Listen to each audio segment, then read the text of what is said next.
Well, hello there, everyone. Boy, this is another rough video. Trigger warning. This is about the situation that happened in Uvalde. Uvalde is apparently trending on Twitter, and coming from having lived a little bit in Texas, I think I want to offer my thoughts on this.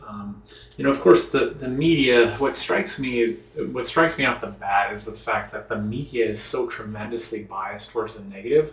I know that the Justice Department apparently came out and said that there was a catastrophic failure of the police department, but I guess I want to play a little bit of devil's advocate here because there seems to be a lot that happened correctly.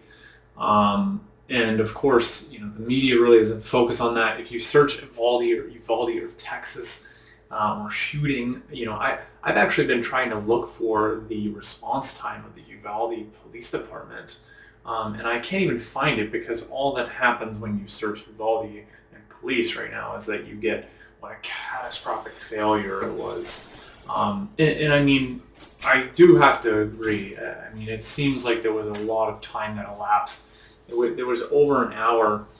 I think, yeah, one of the main quarrels that people have in the media kind of fixates on in this story is how it took like over an hour from when the several police officers were on scene in a few minutes, and it's like nobody talks about that. Like, can we talk about that for a second, please? Just 1 second, a micro point here.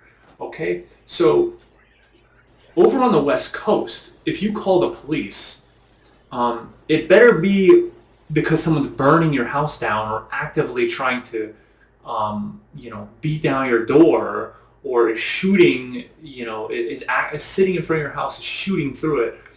Because if in California they just passed the legislation, it's like under a few $100s you can steal from a store and nothing happens.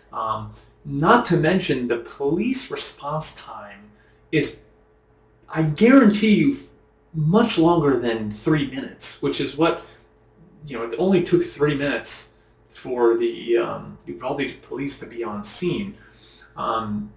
So, number one, why is nobody talking about the police response time?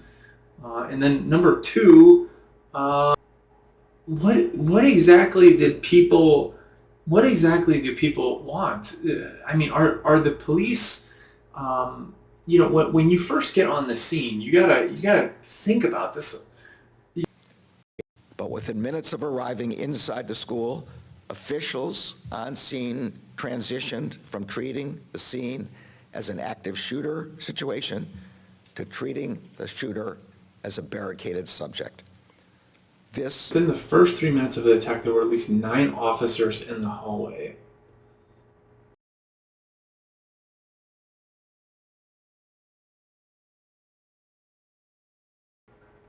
Now, of course, NPR wants to point out that the officers had weapons and the children had none. Well, duh. I mean, hopefully children are not carrying weapons to school.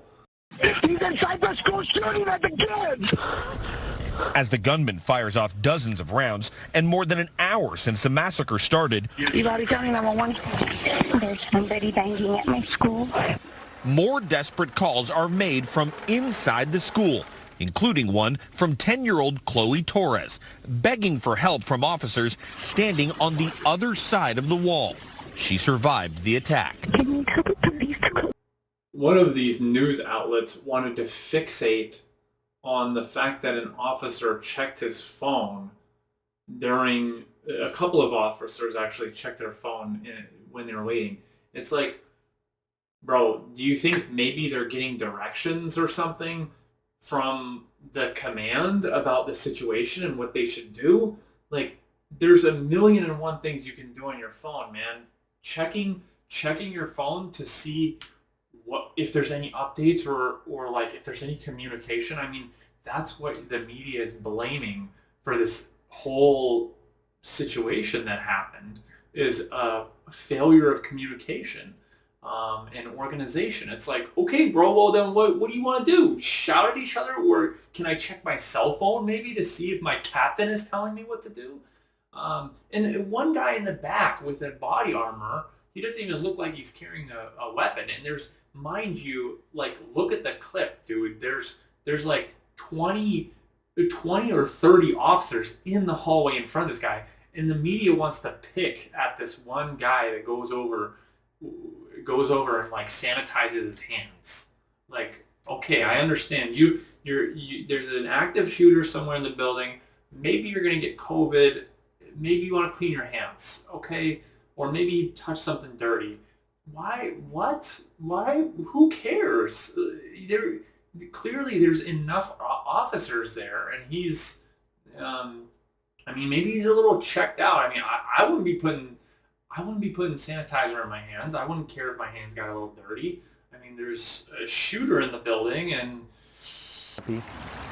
Cáceres, along with 18 other children and 2 teachers, were killed in the 2022 Robb Elementary School shooting here in Uvalde, Texas. Rizzo believes the U.S. Department of Justice report into the law enforcement's response that dreadful day is one step closer towards accountability. Hopefully we can, from that report, get enough information so we can put pressure on the district attorney to actually do something about this. You know, the people that failed these children, that allowed these children to get slaughtered, that allowed the children to live through living hell, that those people be held accountable.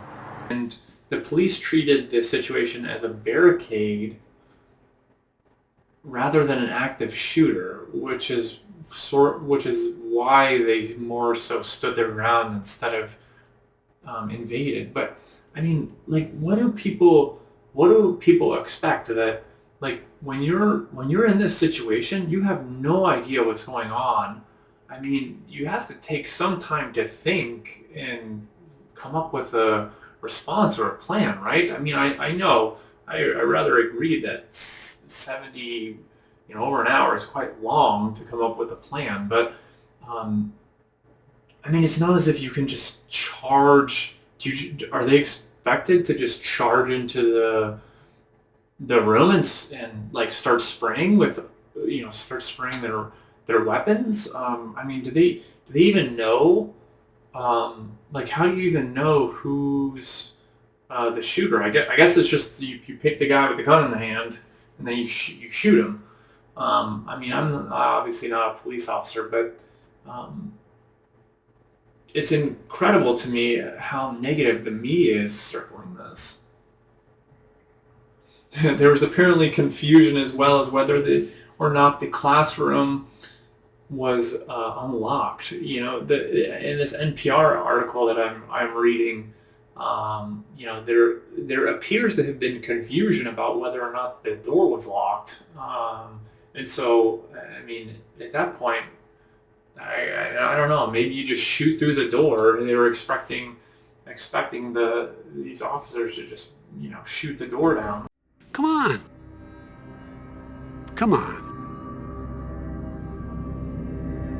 Our country is in serious trouble.